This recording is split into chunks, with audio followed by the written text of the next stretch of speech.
G20 in India. When will 2023 New Delhi summit be held, and who is attending?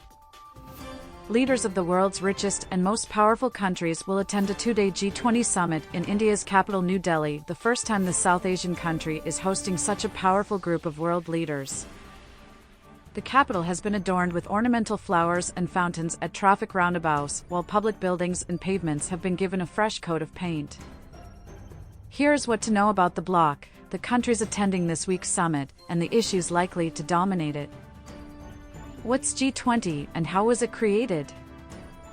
The world's 20 major countries formed an economic group in 1999 after the Asian financial crisis, with the understanding that such crises could no longer be contained within a nation's borders and required better international economic cooperation. The bloc currently accounts for 80% of the global gross domestic product, 75% of international trade, and about two-thirds of the world population. Although only treasury chiefs met in the initial years, heads of all member nations decided to meet once a year for a leaders' summit after the 2008 global financial crisis. There is no G20 headquarters, and the presidency is rotated among its members. The 2022 summit took place in Indonesia, and India will hand over the presidency to Brazil on December 1st. Who forms the G20? The G20 includes the world's 19 wealthiest countries plus the European Union as a bloc.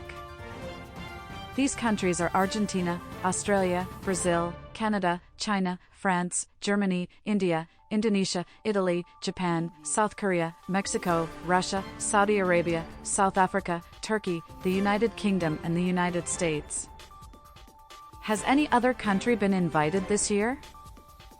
According to the official website, the other countries that have been invited for the summit this year are Bangladesh, Egypt, Mauritius, Netherlands, Nigeria, Oman, Singapore, Spain, and the United Arab Emirates. Organizations such as the United Nations, the International Monetary Fund, the World Health Organization, the World Trade Organization, the International Labour Organization, and the Organization for Economic Cooperation and Development have also been invited. India has also invited the International Solar Alliance, the Coalition for Disaster Resilient Infrastructure, and the Asian Development Bank to the two-day summit. When and where is the G20 summit taking place this year? This year, the G20 summit will be held in New Delhi on September 9th and 10th at the newly constructed Bharat Mandapam, a sprawling exhibition center in the heart of the city, near the historic